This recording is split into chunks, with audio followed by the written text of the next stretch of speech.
Erev Tov, it's wonderful to be back with everyone. What we're discussing tonight is about a minyan, a quorum, the required, specifically 10 men, and I'll say a little bit about that in a few moments, that are required to do certain parts of the prayer service.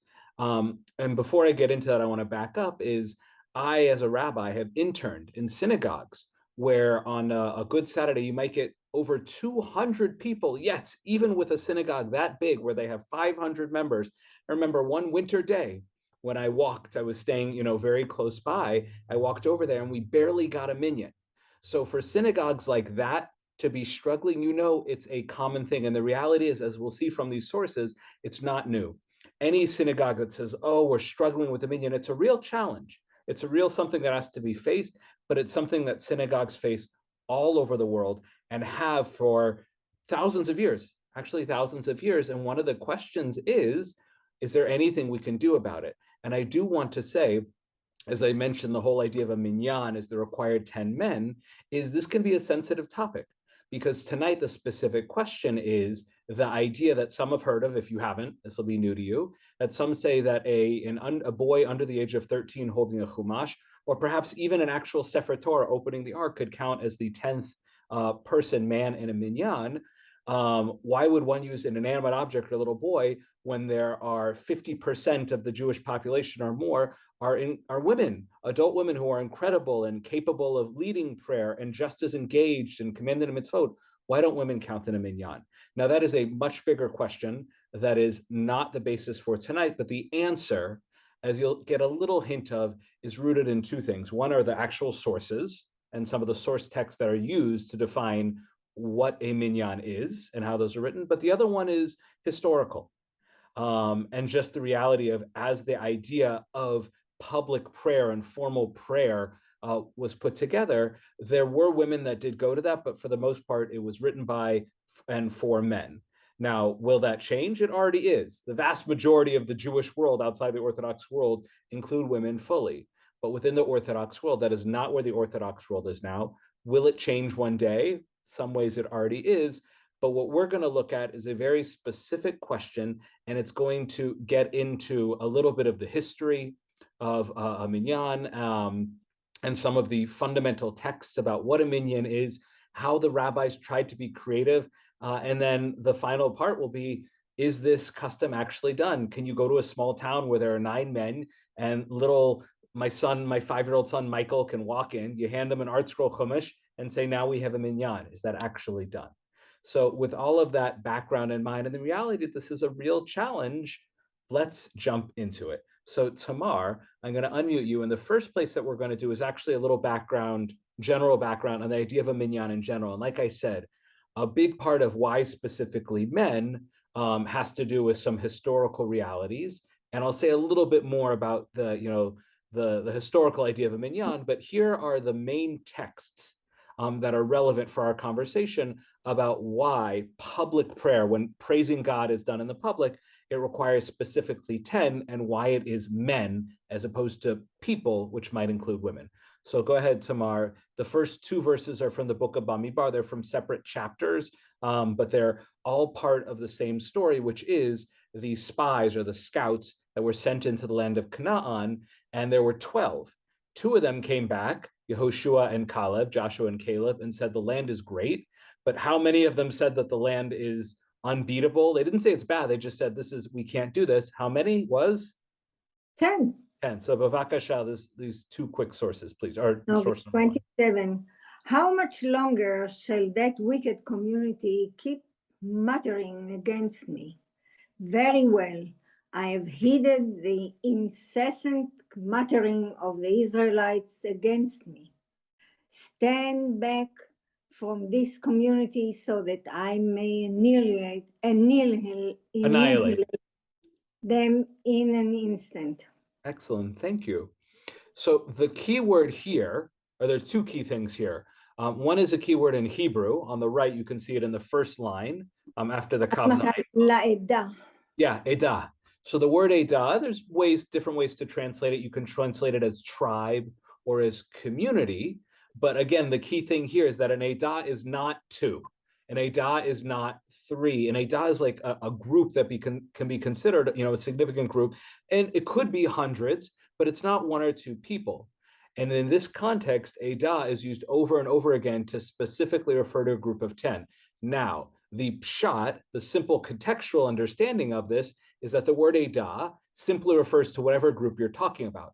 So the Eidah, or let's say tribe of Yehuda, might be in the thousands. In this case, they're talking about the tribe of these scouts. However, the way that it's used and understood by the rabbis is at the very least a minimum. This is the key thing.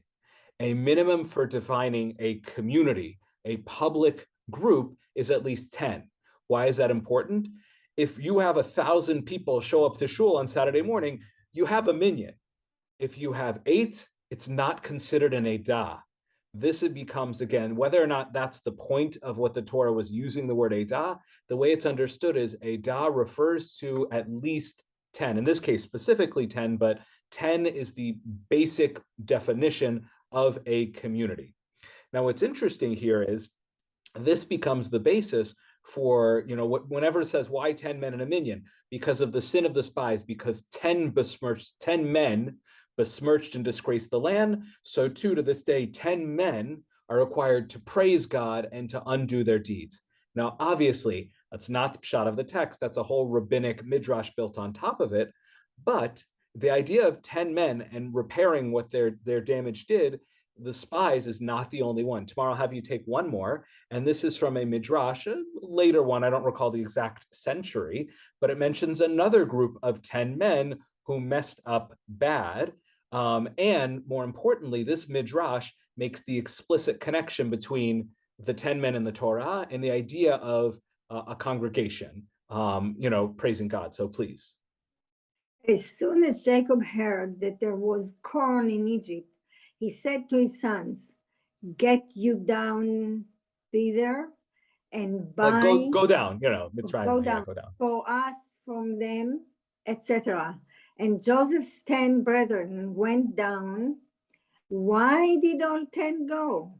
Because in that number resides the power to set aside retribution. Because 10 comprised a Minyan, and so they could beseech God as a congregation. For example, when the Holy One, blessed be He, was about to destroy Sodom, our patriarch Abraham pleaded for heavenly mercy in their behalf. He spoke first of 50 men, but finally reduced the number to 10.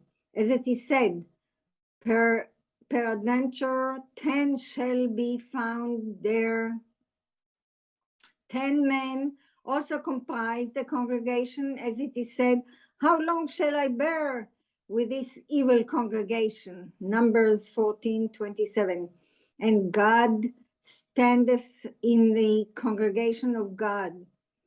Hence, scripture states Joseph's 10 brethren went down. Thank you, Tamar. I should have just had you read the Hebrew. It was that peradventure is just ulayim sa'un sham asara. Maybe you're going to find 10 there. But if you actually step back for a moment, and by the way, this midrash brings in the examples we saw before about the 10 spies, and it talks about the 10 brothers.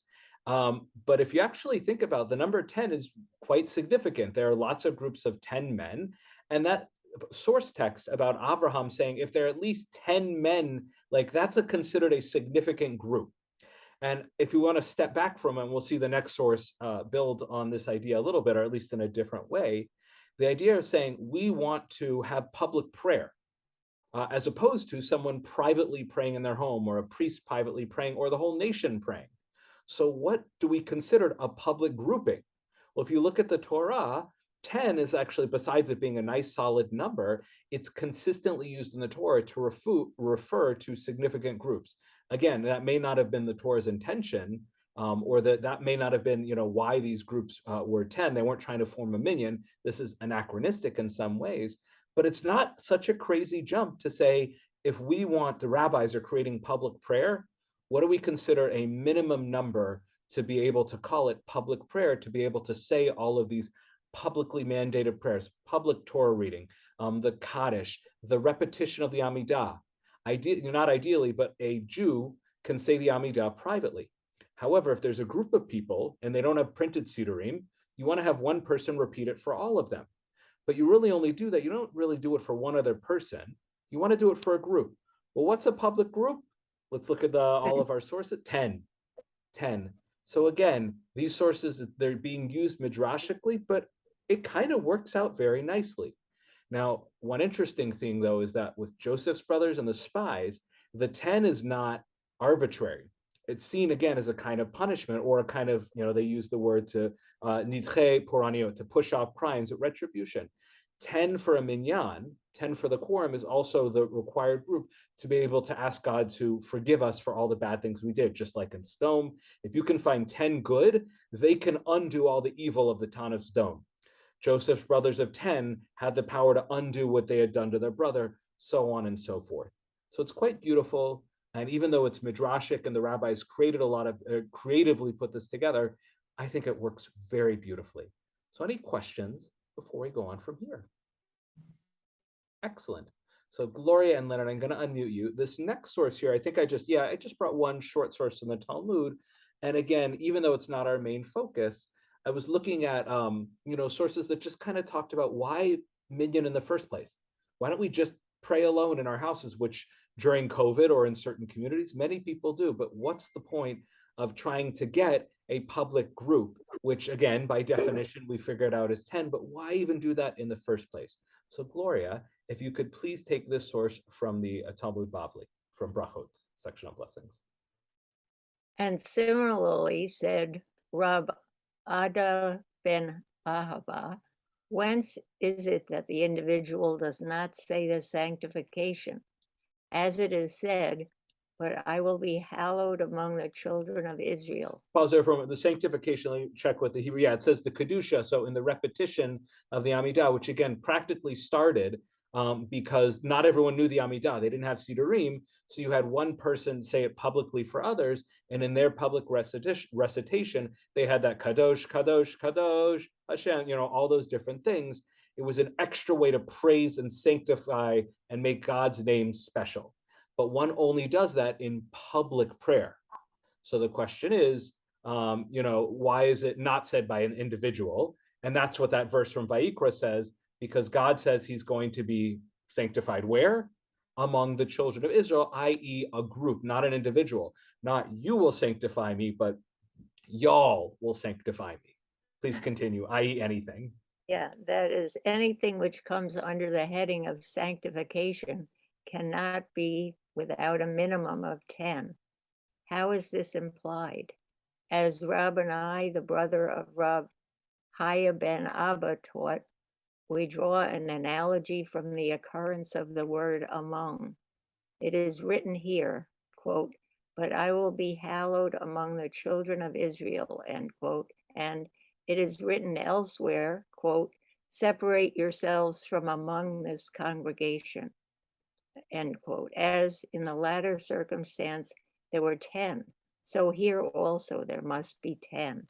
Excellent, thank you. So the rabbis do this all the time. Now, practically what this analogy means, I don't know if they use the word hekesh there, which is usually the word for comparing, two verses. Whatever they do, they basically say that we have this verse. How do we sanctify God among the children of Israel? Well, there's thousands of us, perhaps millions. So you can only sanctify God if, 10 million show up.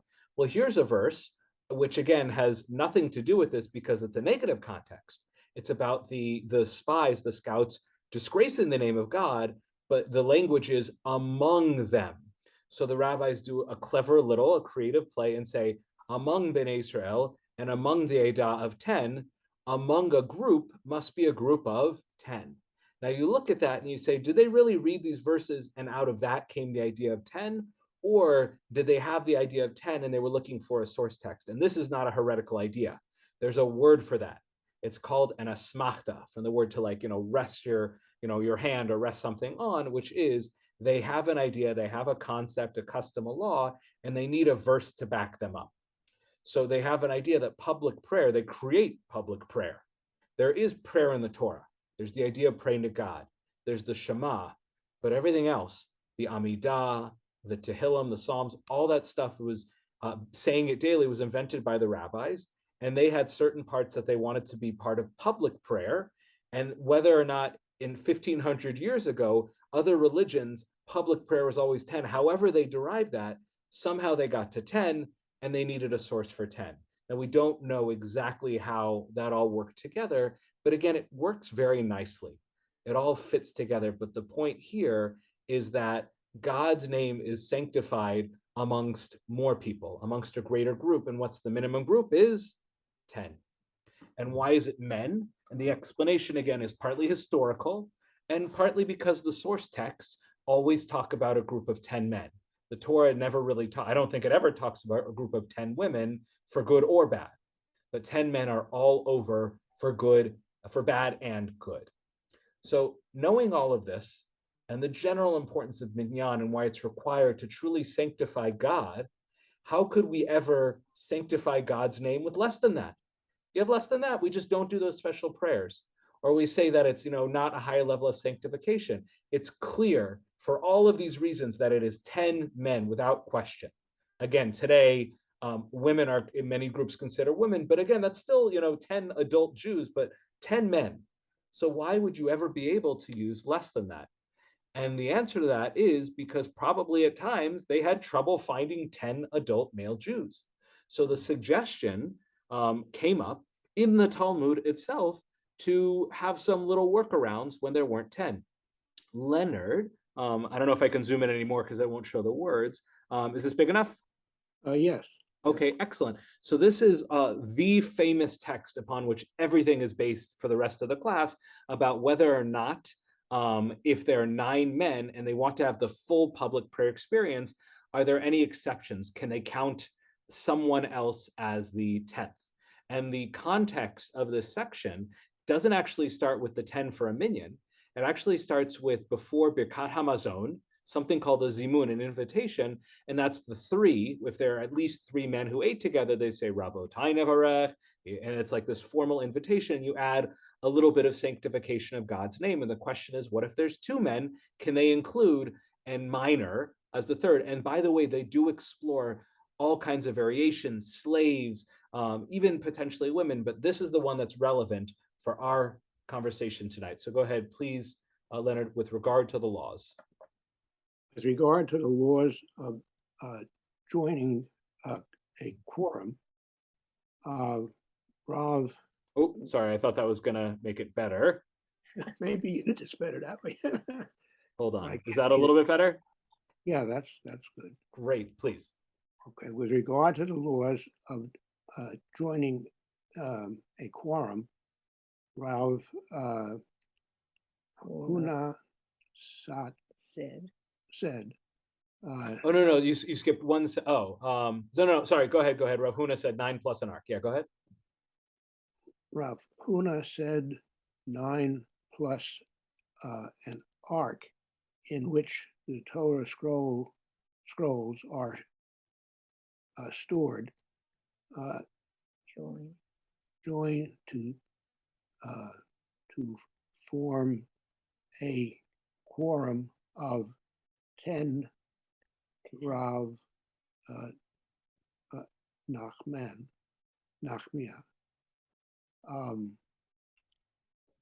Okay. Rav Nachman said to him, "Is an ark a man that it may be counted in the quorum of 10?" So pause there for a moment. So if we were to hold like this first rabbi, Rav Huna, and I'm sorry the text is, it's hard to read. If you want Gloria to take over, that's fine.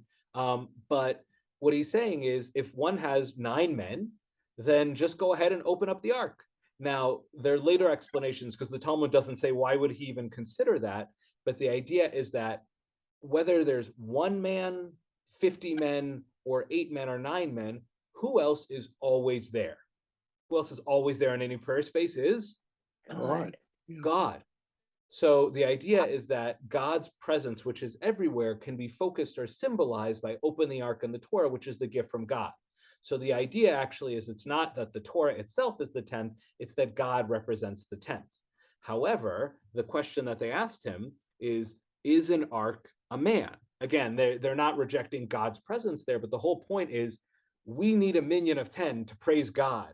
How can God be part of that minyan, to praise God's self? God can do anything, but kind of defeats the purpose.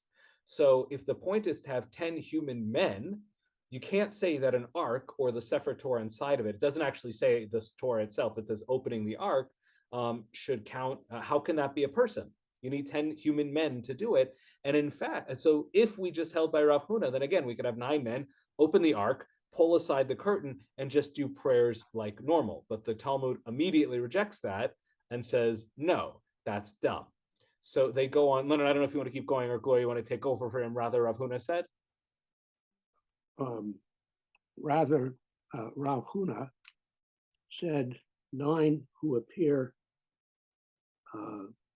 like 10 may join together.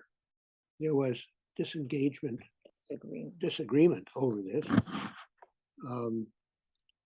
Some said this halacha as follows: 9 appear like 10 when they are together, they are gathered. Mm-hmm. And some said this halacha as follows: 9 appear like 10 when they are scattered. The disagreement being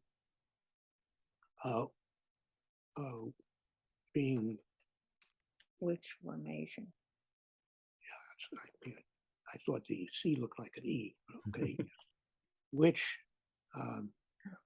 where am I now? Yeah. Sorry about that. My attempts to help you are hindering you. No, you're good. Yeah. Being which formation creates the impression of a greater number of individuals. So pause there. So this is really interesting. Now that first idea of counting a Sefer Torah opening the ark is just rejected. The end of story.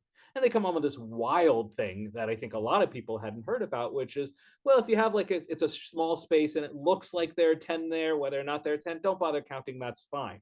So, okay, well, why aren't we doing that? If it looks pretty full, then you're great. So if a shul is struggling for a minyan, just meet in the bathroom or something like that, but don't actually meet in the bathroom.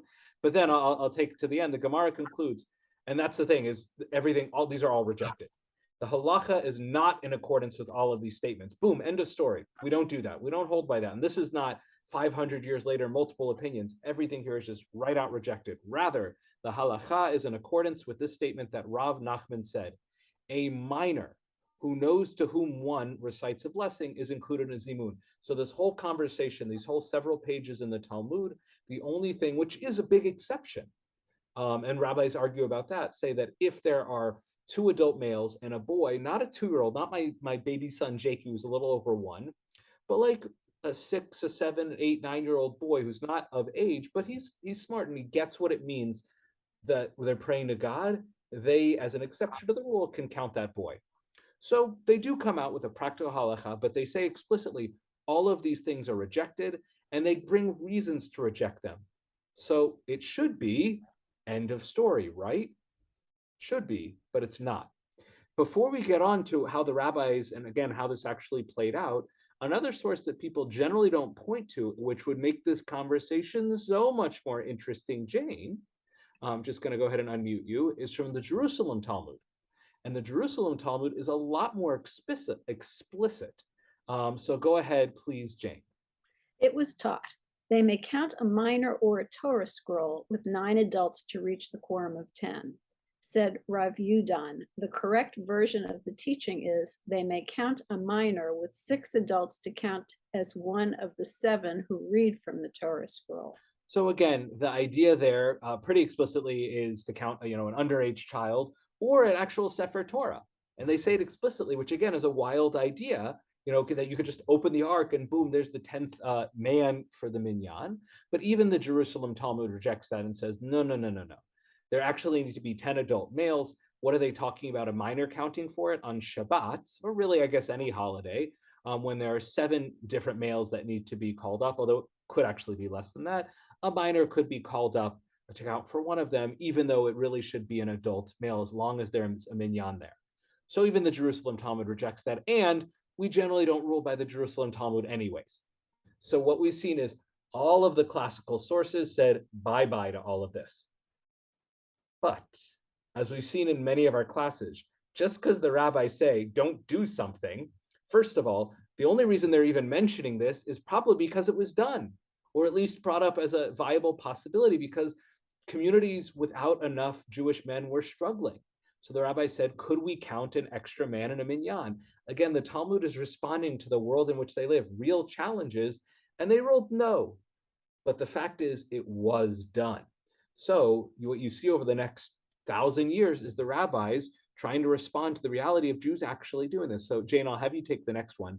This is in the compilation of Tosafot. So it's written out of the medieval Ashkenazic academies. Many of the rabbis mentioned here, at least Rabbeinu Tam and other ones, are the grandchildren of Rashi. So they are, intellectual and sometimes biological descendants of Rashi and his school of thought. And they did this incredible cross-reference. That was actually the key. It was very cross-reference commentary on the entire Talmud over several hundred years, which is why I just said medieval Ashkenaz, because it was several countries, several hundred years, and it's one of the main commentaries on the Talmud. So this is, I abridged it down because there's a lot going on. But again, they're commenting on the sections that we've looked at. Go ahead, please, Jane. There are some who combine a katan for a mizuman, provided he is holding a chumash in his hand. Rabbeinu Tam, however, says that this is a nonsensical. Oh, sorry. There's a typo there. There are those who combine a katan for tefillah, for a minyan of 10. It shouldn't be mizuman. That's okay. a connected conversation, but that's a typo. Okay, there. This is a nonsensical minhag because just as the Gemara asks, is an Aron HaKodesh a man? So too can we ask, is a Chumash a man? And the Gemara says there is nothing about a katan holding it. Moreover, it is specifically mentions there is a Sefer Torah which is written in the form of a scroll, but not a Chumash, such as the ones we use. The Ri, is that right? Mm-hmm. The Ri also stated that when it came to the crunch, Rabbeinu Tam himself did not use to make a katan an attachment for a minyan. It seems, however, that a katan poreach, according to Rabbeinu Tam, who also understands to whom is making a bracha, can combine even to make up 3 for a mizuman, like the Baraisa, with which nobody disagrees. The Baraita is just one of the quoted sources in the Talmud, and it means it's an early source around the time of the Mishnah, so 3rd century Common Era, but it didn't make it into the Mishnah. However, its authority is still pretty high. So that's what a Baraita literally means, outside of. Sorry, go ahead. So they're saying for mizuman in Birkat HaMazon, but not for mizuman. Does that refer to the Birkat? Correct. So that was the way that we concluded in the Talmud, which everybody's fine with that. Yeah, whether or not we do it, that's another thing. But everybody agrees that conclusion is fine, but nobody agrees on this other stuff, or very few do. But that's what tonight's class is about. And when the Yerushalmi permits making a katan in a Sefer Torah, an attachment for a Sefer Torah, says the Ri, it is talking about calling up a katan to the Sefer Torah to make him an attachment to the 7 aliyot. Excellent, thank you. So what Tosafot have done is they've taken all of the opinions, including some additional ones that we haven't seen by earlier rabbis, and the most important thing here is that the idea of having a minor holding a chumash counting in a minyan was done. How do we know it's done? Because what was it Rabbeinu Tam said? It's stupid. It's a minhag shtut. It's something that's nonsensical and shouldn't be done. Well, he can't say it about a bad minhag unless it's already a minhag. And then the Tosafot, the commentary, continues and says, and when it came down to it, the Rabbeinu Tam would never actually do it. So he ruled against it. But if you read between the lines, they're saying it is done. And there's a basis for it. But it's interesting, they say that it's a thing that's done, but here are all the reasons you shouldn't do it. Our great rabbi didn't do it. It didn't make any sense. Also, the logic of the Talmud, how can you count in our own Kodesh? We need men to praise God. So why would a little boy holding a chumash make a difference? Also, the source didn't mention a chumash. A chumash for them is like our printed books. At the very least, the Yerushalmi mentioned a Sefer Torah, the proper scroll.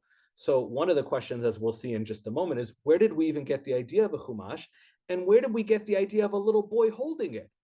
We just keep getting all these new information. And again, this is so cool because what it shows is the custom existed and now they're unpacking it. And particularly what Ashkenazim tend to do is look at customs and often justify it.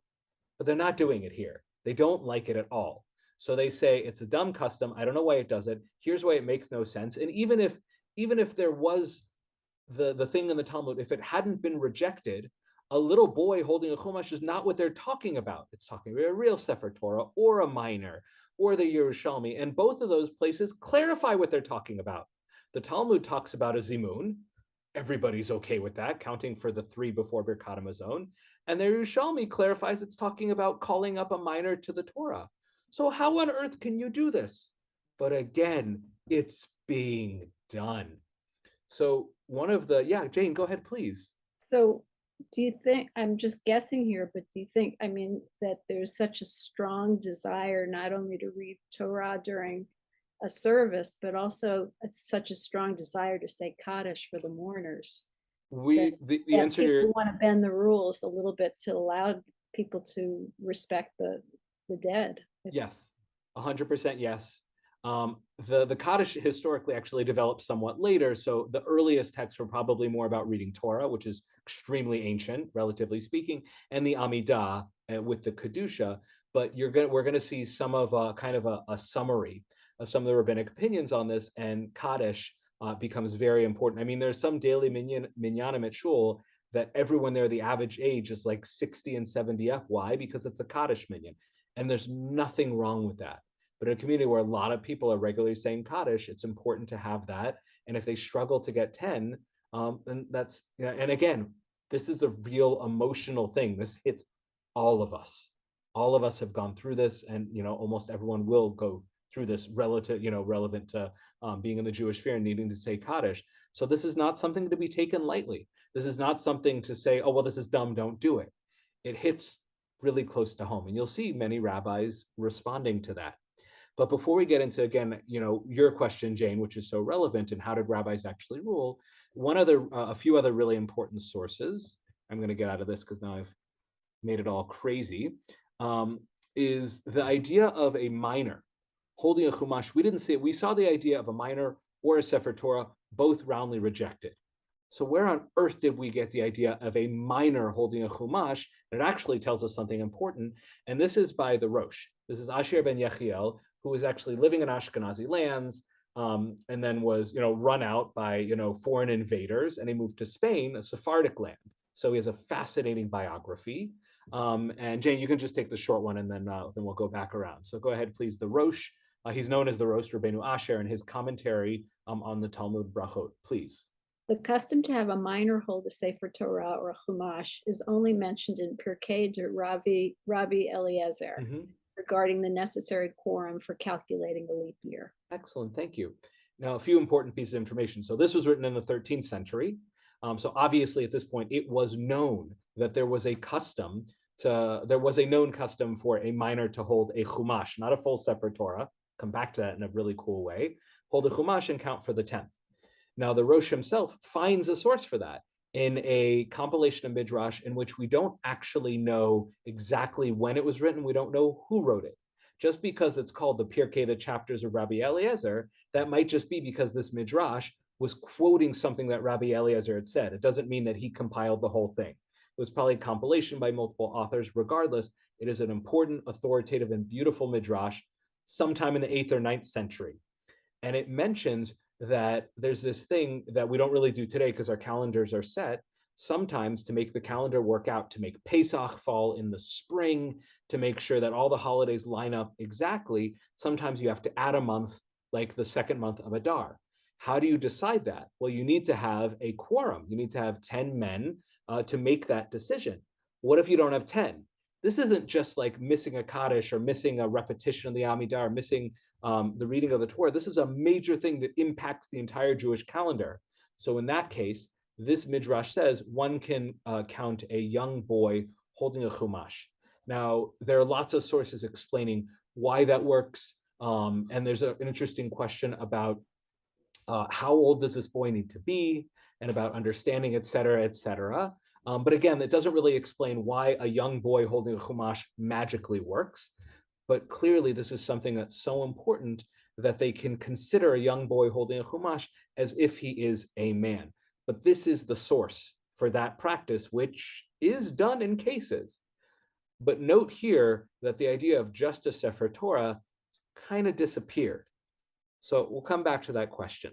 This next one is great because this was the Rosh, Rabbeinu Asher ben Yechiel, who moved to Spain. The next one is Yaakov ben Asher, who was born in Spain. Why was he born in Spain? Because his dad moved there. This is the son of the Rosh, and he's going to quote his father. So he says in his compilation, by the way, the Tur, the full name, the Arba Turim, the 4 rows, is the basis for the 16th century Shulchan Aruch. He had 4 sections covering the 4 main areas of Jewish law. The Rav Yosef Cairo made a commentary on that and turned it into the Shulchan Aruch, which, as I've discussed, is the basis for practice today. But the Torah says saying Kaddish. So go back to your question, Jane. That's kind of the thing that introduces here why it's important to even mention this custom. Saying Kaddish, one does not say it with less than 10, which is so for all matters of public sanctification, reading Torah, saying the Kedusha, the repetition of the Amidah, saying the Baruch Hu, and certainly other public prayers. And then he continues later, and there are those who permit. Again, he's explicitly saying not only is it done, but there are even rabbis that say it's okay, including a minor with a chumash in his hand. And my father, the Rosh, as we just read, wrote that we do not include a minor until he reached puberty, neither for public prayer or for Birkat Hamazon. So he's actually extra strict on it, the thing that was permitted in the Talmud. But again, he does mention there are opinions that say it's fine to use a 10th man for tefillah, but that was not what his Abba did. And he doesn't necessarily rule against it. He just says, my daddy didn't allow it, which is pretty telling. But clearly it was done. But again, nobody's mentioning counting a Sefer Torah anymore. That's disappeared from the conversation. So how does the Shulchan Aruch, the 16th century Shulchan Aruch, rule? And we see that the debate about whether it's permitted or not continues. So Tamar, if you would please take source number 5, please. Okay, saying Kaddish, one does not sorry, I did a typo. It's second source number 5, the Shulchan Aruch Orach Chaim 55:4. Oh, Shulchan Aruch Orach Chaim 55:4. Some permit the recital of the Devarim. Kedusha. That's again Kaddish, the Kedusha, reading Torah, etc. Baruch Hu. It says, yeah. Reading of the Torah, etc. When there are 9 adults and 1 minor who is older than 6 years and understands to whom we pray. However, this opinion is not accepted by the greatest of the authorities. Pause there for a moment. This is important. So the first opinion of the Shulchan Aruch is always Rav Yosef Karo, who was Sephardic. He mentions this and mentions that there are those who permit it, meaning there is a valid opinion for it, but he says nobody holds like that. But 2 important things, that's the most important thing he says, but he adds 2 other details. He adds that whole thing about 6 years and to whom we pray. Now that idea, know to whom we pray, that was introduced about Zimun, that little section before Birkat Hamazon. So that's where he gets that from, but it never says it about Minyan. The second thing is the idea that the child needs to be at least 6 years old. It's not arbitrary per se, but that's something that, again, the earliest sources don't make a distinction, and there's actually a lot of debate, and there are other sources, I think maybe below, we'll see, that explicitly say the boy needs to be 9 years or older. So there's actually no fundamental original source that says that the minor talked about in the Talmud, it doesn't give a specific age. Hypothetically, it could be a 4-year-old. However, the sources pretty quickly go to the child needs to know what's going on. So typically a 5, 6, 7, 8, 9-year-old will know what's going on. But that's the Sephardic opinion, which is there's some who permit it, but we don't. End of story. But now Rav Moshe Isserlis, the Ramah, comes along. Go ahead, please, Tamar. The Ramah, even with the Chumash in his hand, he does not make up the Minyan. Nonetheless, there are those who are lenient at an urgent time. Excellent. For Sephardim, and this is what we'll actually see in the next section, Sephardim, they'll never rely on this leniency. But for Ashkenazim, The answer is, do we do this? Do we account a minor with a chumash in his hand? No, unless we absolutely need to. So there are a lot of things here that kind of came out for, wait, who said a minor is 6? Who said this? Who said that? Fine, we've established they should be at least 6 years old and they should know what they're doing. But now there's a new debate that's being introduced for Ashkenazim, not for Sephardim, for Ashkenazim, which we generally, everyone's welcome to watch this class, but our congregation is Ashkenazi, which is this leniency can be used in a sha'at, from the word sha'at, hour, dechak, a pressing hour, in an emergency. Well, the question is, what's an emergency? How do we define an emergency? And that has led to hundreds of years. Again, this is 1563. So, almost 500 years of debate as to what for Ashkenazi Jews is defined as an emergency. And again, the reality is this had been used for well over 1,000 years and is used to this day. But what's the one thing that was never mentioned again? We keep mentioning the minor with the chumash, but we never mention just relying on a Sefer Torah. And the reason I emphasize that is I asked somebody, I said, are there any congregations that will ever open the ark? And I do know there's at least 1 or 2 out there that do. How could they do that? I don't know. And in my research, I couldn't find a good basis for it. And if they say, well, it's a minor opinion in the Talmud, there's a lot of minor opinions in the Talmud, like eating, chicken and dairy. We don't rely on that. And not only is it a minor opinion, it's explicitly rejected by the Talmud. So I don't know how they rely on that. And ultimately, even a minor holding a chumash is rejected. But regardless of that, it developed into a custom out of a necessity. But that's the only one for which people will permit. So if any congregation relies on a Sefer Torah, that's the kind of thing where I'm not, first of all, I am explicitly not saying here they are wrong, because that's an important thing for rabbis is I'm not going to rule for a community where I don't know the whole story. I'm just saying based on the well-known sources, there's not really a basis for that. But for a minor with a chumash, there's definitely a strong basis. So now what we'll look at is how is it actually played out. So before we go on to this last section, any questions up in town now? Yeah, Jane, go ahead and unmute you and go for it. You don't need a minyan for lulav. You don't need a minyan for. Do you need a minyan to blow the shofar communally? No, that's why I can. Rabbis go, like I've gone to people's houses.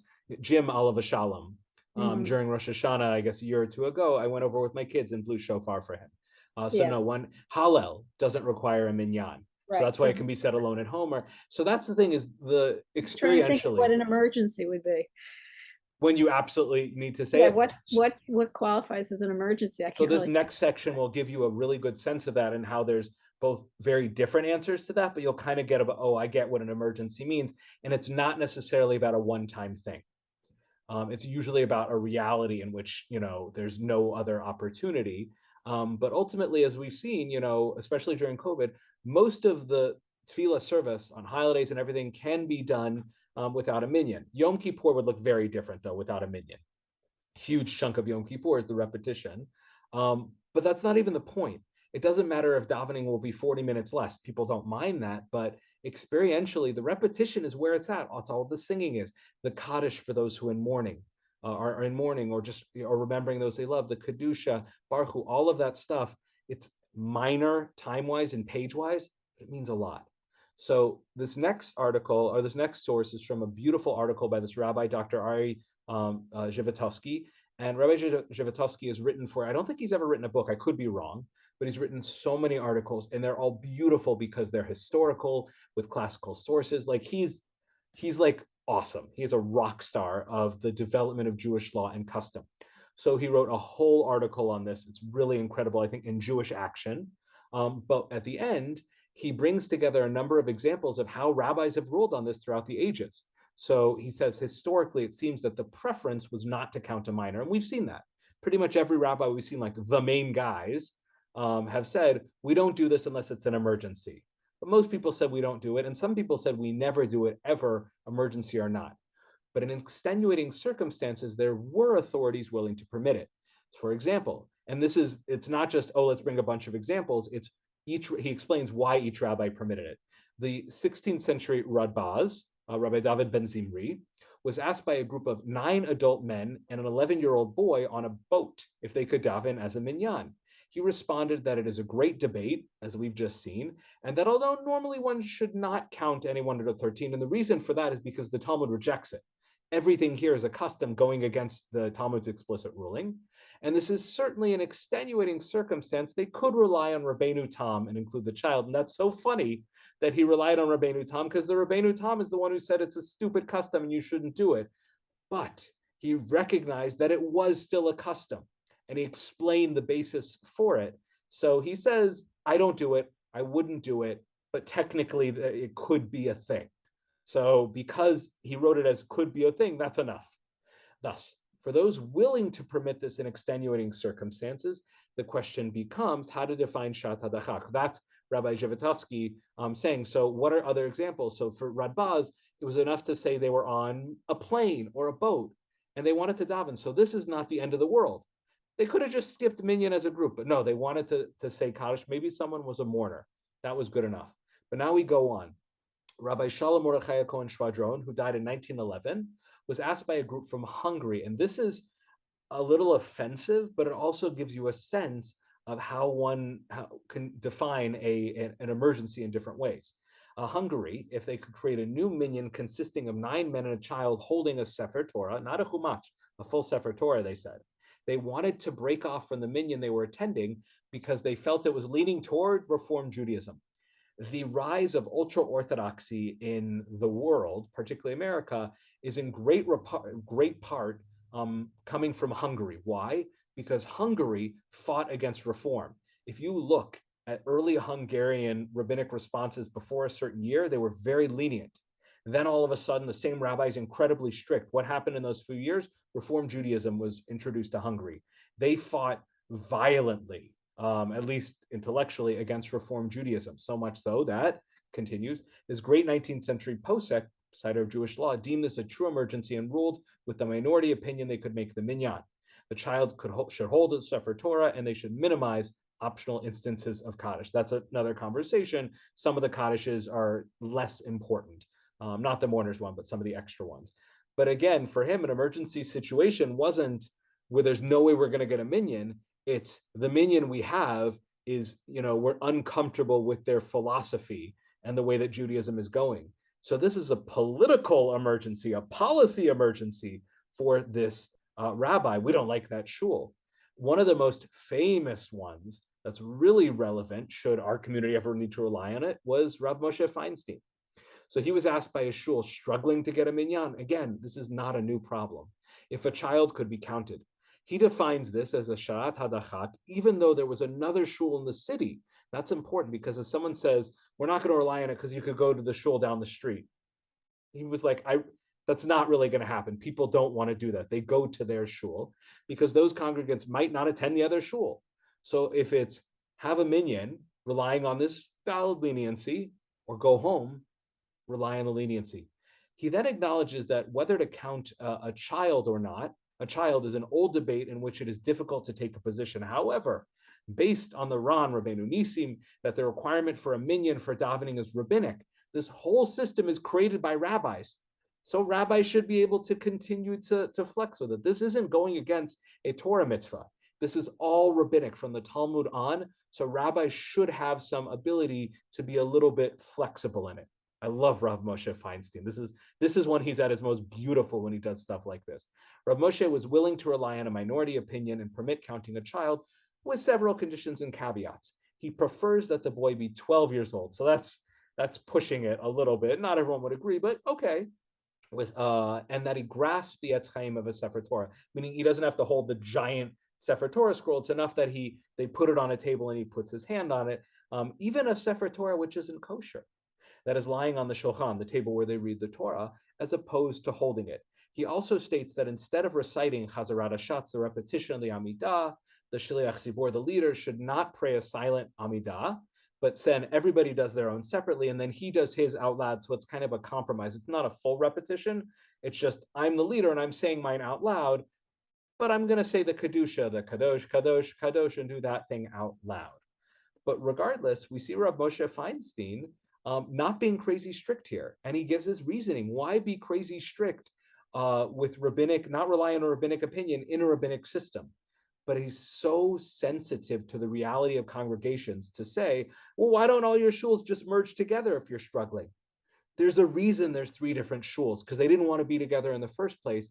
And the reality is, if they were forced to come together, they just wouldn't come to shul. So this is the kind of ideas that often conservative Judaism struggled with. Don't tell Rav Moshe that, but those are the real problems that rabbis really need to deal with, and requires a lot of bravery. And just 2 more quick opinions, because one is very contemporary. Rav Herschel Schachter, who's a contemporary rabbi in New York, still writing today, often strict, but not always. So he reports that in the early years of the Maimonides school, which I believe is, in Massachusetts, 37 in Roxbury, Massachusetts, they were short one for a minyan a few times. It wasn't one time, it happened once in a while.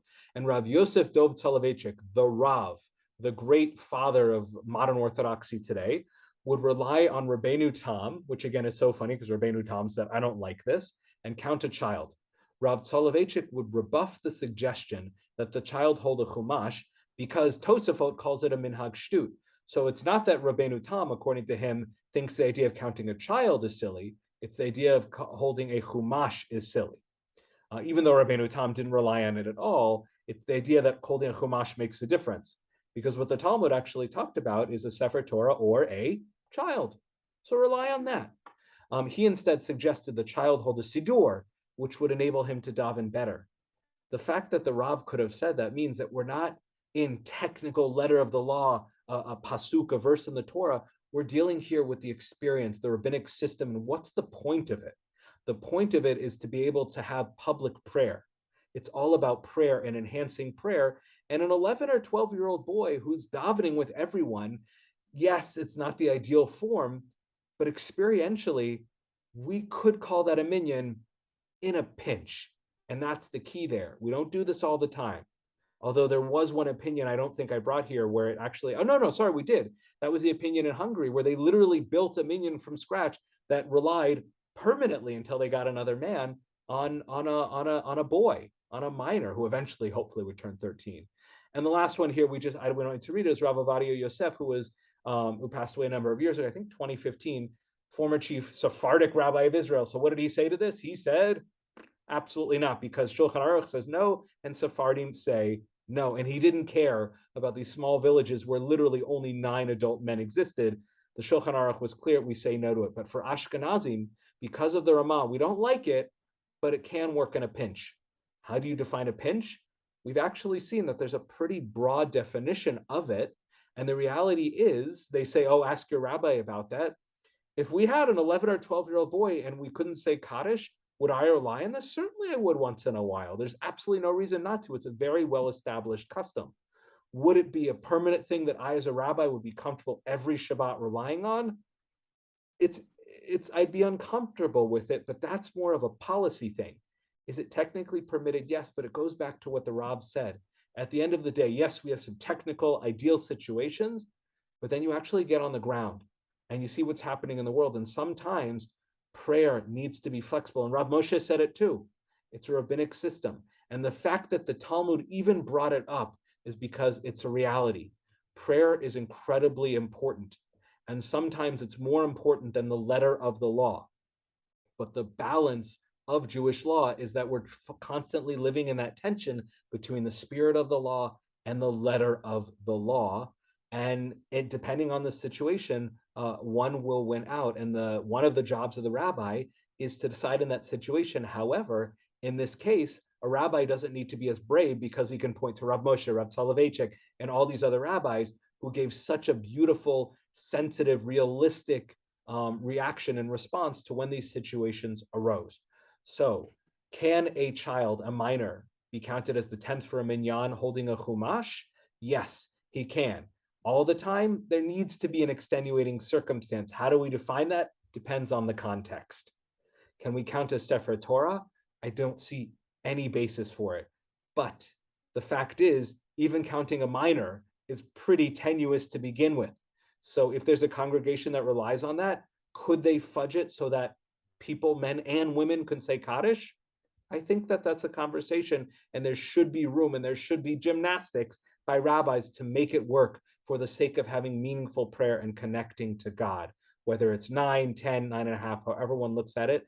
And what we've seen here is the beauty of Jewish law and custom doing gymnastics to allow us to connect to God publicly and to sanctify God's name.